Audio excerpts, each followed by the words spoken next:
What's up, everybody? Welcome back to the last video for today, and we got some more MrBallen. Top 3 places you can't go and people who went anyways, part 5. Yeah, so if you guys do like this video, please give it a like, subscribe, go over to MrBallen's channel, like his video, subscribe to his channel, and yeah, let's get into this.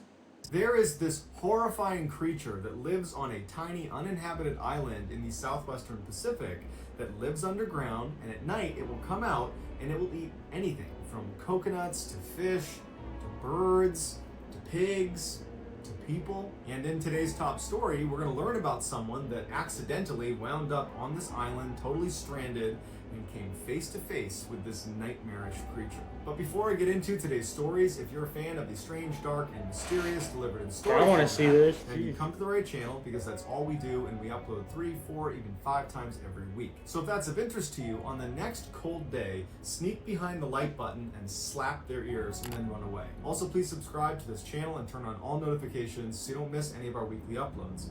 All right, let's get into today's stories.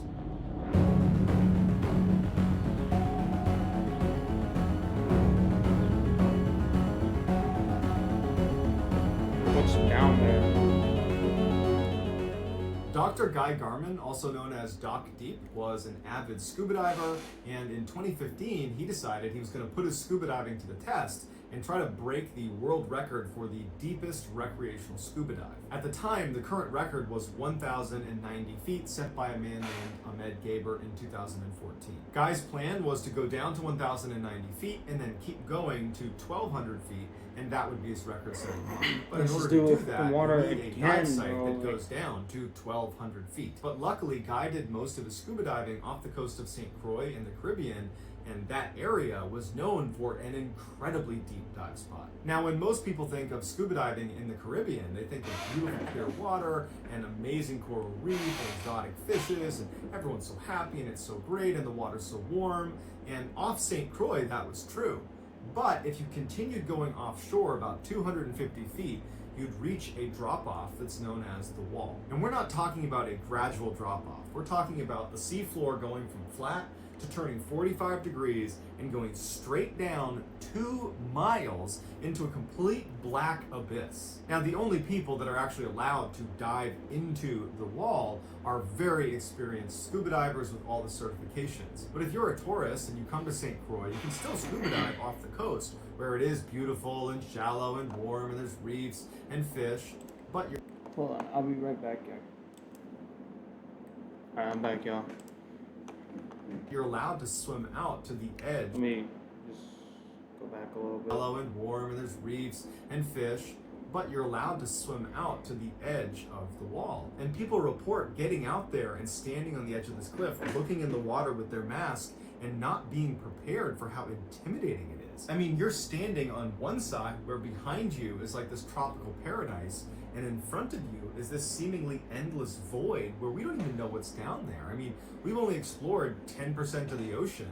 These deep portions of the ocean we can't get down, so we don't know what's down there. What we do know is that sometimes whales will dive down into these deeper sections of the water, and scientists will be tracking their dive, and when they come up again, after only going down maybe 1,000 or 2,000 feet, they'll return with these massive bites taken out of them, because apparently there are creatures down there that we haven't discovered yet that are so big and so aggressive that a whale seems like a reasonable thing to go after for food.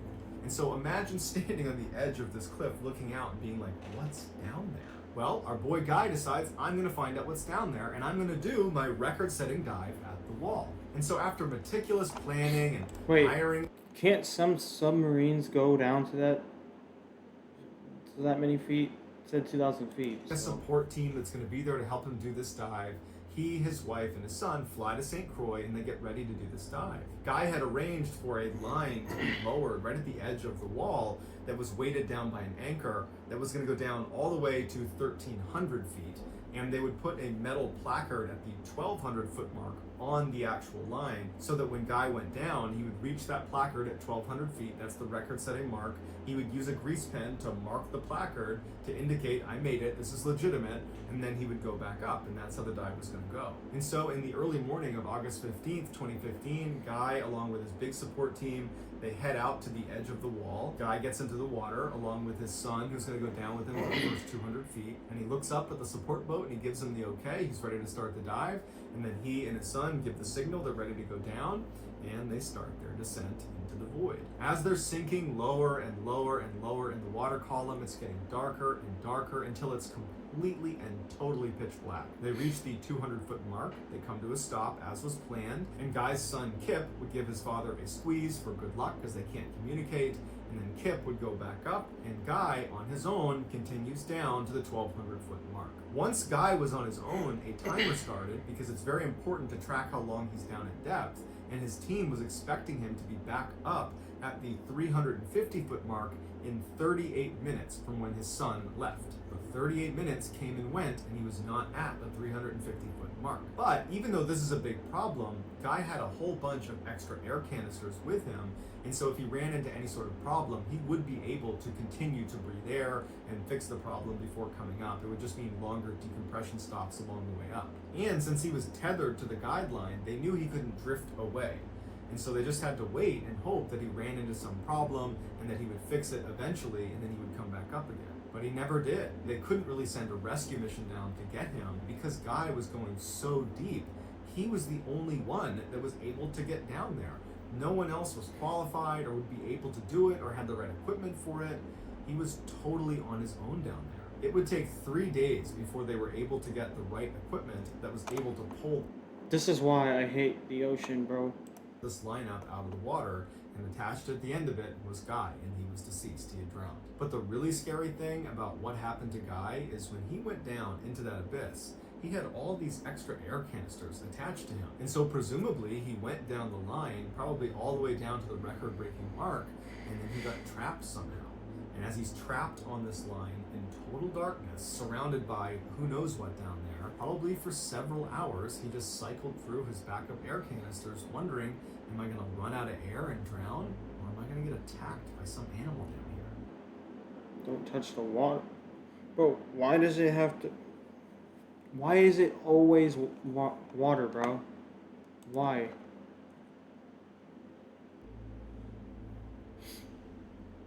There is It's this tiny always little water. stream that winds its way through a What's this? What is this? forest in Okay. Yorkshire, England called the Bolton Strid. It's not very wide, you could jump over it. It doesn't appear to be very deep, it looks like maybe a foot or two, and it's not moving very fast, but that's all an illusion. There are signs up all over the place that say do not go near the Bolton Strid, it kills people. Because just beneath the surface of this seemingly tame water body is a natural booby trap that has a 100% mortality rate, meaning every single person that has ever stepped foot in the Bolton Strid has died. In 1998, Barry and Lynn Colletwer were walking along the Bolton Strid on their second day of their honeymoon, and all of a sudden a torrential downpour starts just raining down on them, and the rocks they were on suddenly got pretty slick, and Lynn slips and falls into the Strid. Barry, being a good husband, runs over to try to save her, and he too falls into the Strid. A man named Desmond Thomas was on the other side of the Strid, and he saw Barry as he was running for his wife, and he saw him fall in, and he watched Barry's face as he was looking at him as if he was going to stay afloat at the top. Desmond said it looked like someone came up and grabbed his leg and yanked him under the water, and he didn't see him again. Lynn's body was found 6 days later in West Yorkshire, and Barry's body was found over a month later, 10 miles downstream. In another case, in 2010, an 8-year-old boy named Aaron Page was playing by the Bolton Strid for his birthday. There's an area that's totally safe, that's away from the Strid, where people have picnics and that kind of thing. And he came down to the edge of the Strid and was running on the rocks, and he slipped and he fell in. Now, an adult saw this happen and they ran over and they were able to grab onto him while he's in the water. But the pull from inside the water was so strong that this person couldn't hold on to this child, who was eventually sucked under and dragged away and drowned. And beyond these two reports, there's dozens of others of people trying to jump over the Strid and falling in and drowning. So why is the Bolton Strid so deadly? If you look at this picture, this is of the River Wharf, and it's just a little ways upstream of the Bolton Strid. And all this water in the River Wharf gets funneled into the Bolton Strid. And the way it fits through that narrow section that is the Bolton Strid is the river turns on its side. So when you're looking at the Bolton Strid and you think, oh, that's not that deep, well, it is that deep. It's at least as deep as the River Wharf is wide. And if you look at it on the surface and you say, oh, well, the Bolton Strid's not moving very fast, well, that's because underneath the surface there is a whipping current. And in fact, the current that runs through the Strid is so strong that if you were standing on one of the rocks overlooking the water, you're looking down into the Bolton Strid, well, you're not really standing on solid rock. You're kind of standing on a ledge. You just don't know it because the water meets the edge of the ledge. Underneath the rock you're standing on, the water has completely carved it out. So if you were to fall in, before you get sucked under the water, you would get sucked against the side and you would disappear under one of those shelves and go way far back underneath these rocks. And then you get sucked under and drown. And a lot of people who fall into the Strid, they don't make it out the other side. They don't get downstream. They get pulled in. Bro, water and wind are the two strongest things on Earth. To all these Water different and caverns wind. and tunnels that have been carved out by that current, and they're trapped in there forever because no one's going in to retrieve them, not even with scuba gear. Because if you get in there with scuba gear, the current will push you into these different caves and you aren't getting out again. On June 1st, 1937, Amelia Earhart took off from Oakland, California on an eastbound flight around the world. It was her second attempt to become the first pilot ever to circumnavigate the globe. She, along with her flight navigator Fred Noonan, flew to Miami and then down to South America, across the Atlantic to Africa, and then east to India and Southeast Asia. The pair reached Lae, New Guinea on June 29th. A couple days later, on July 2nd, Earhart and Noonan would depart Lae, and they would make their way to tiny Howland Island, which was their next refueling stop, but they would never arrive. What Earhart was trying to accomplish at the time was such a big deal, and so when they disappeared, it was heartbreaking, and it made international headlines, and this huge search is launched for them, but they can't find them. And after 2 weeks, they officially declared they were lost at sea and most likely dead. 3 years later, and 350 miles away from Howland Island, which was the island Earhart and Noonan were trying to get to before they vanished, a British scientist was on this tiny little uninhabited island called Niku Maroro, and they made a startling discovery. He found an incomplete skeleton next to what looked like the remains of a campfire, and their skeleton was kind of torn all over the place, like they had been ripped limb from limb. Because of Niku Maroro's proximity to Howland Island, everybody speculated that this has got to be the body of either Amelia Earhart or Noonan. The bones were sent to 2 doctors in Fiji, and they unfortunately said, no, this isn't Earhart or Noonan, this is somebody else. So those bones were ultimately disposed of because no one could claim them or knew who they were, and everybody just kind of forgot about it until 2017, when a forensic anthropologist decided to manually re-examine the measurements of the bones that were taken off of Niku Maroro Island and compare them to real measurements of Amelia Earhart. And they discovered that clearly those doctors in Fiji had made a mistake because the measurements of these bones match Amelia Earhart almost exactly.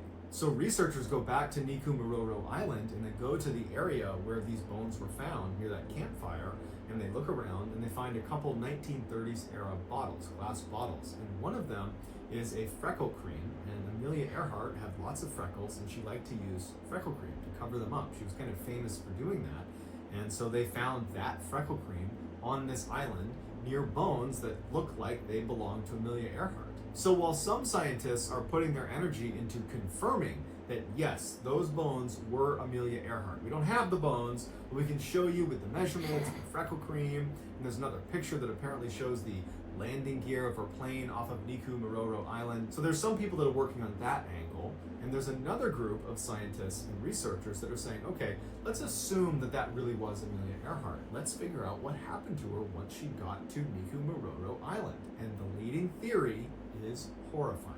Although Niku Island is uninhabited by people, it is inhabited by one of the scariest creatures on the planet, the coconut crab.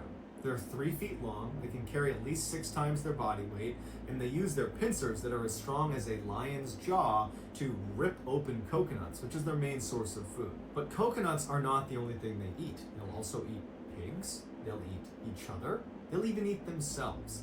And they're prolific climbers because they need to get up to get to the coconuts. But in some parts of the world, they use their climbing ability to climb up and grab birds and break their wings with their pincers and then drag them into their underground burrows where they will eat them too. The few What the fuck? researchers and scientists that have gone out to Niku Island have said at night, thousands of these crabs will emerge from their underground burrows and they'll go looking for food. And they have a really keen sense of smell and they can smell blood.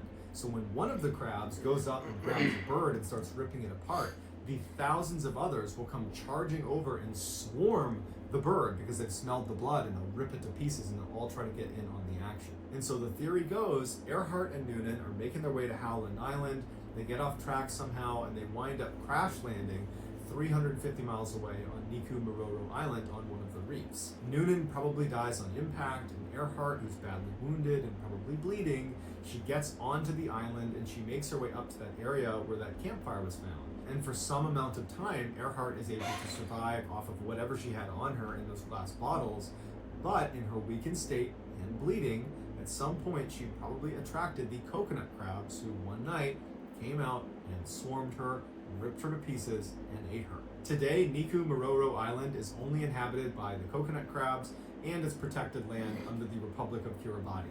And so if you want to go, you have to get express permission from the Republic of Kiribati, and they send someone to go with you. And there's no airport on the island, so you have to land on a separate island and then ride to Niku on a boat, but you have to pass through Cyclone Alley, which So, means like, you can only travel. If you do, or if you are able to go to that island, is it specifically for hunting these crabs? Because I would. There at certain parts of the year, and even then it's incredibly dangerous. So that's gonna do it, guys. I hope you enjoyed today's stories. Let me know in the comments. Yeah, no, I still wouldn't go. But yeah. Every single place, bro, not every single place, but from part 1 to part 5, there has been at least one place you can't go that has to do with water. Has to do with water, bro. This is why I don't like big bodies of water. I don't like it, bro. I don't like it, bro. But yeah. If you guys do like this video, please give it a like, subscribe, go over to MrBallen's channel, like his video, subscribe to his channel, and yeah, I'm out. Deuces.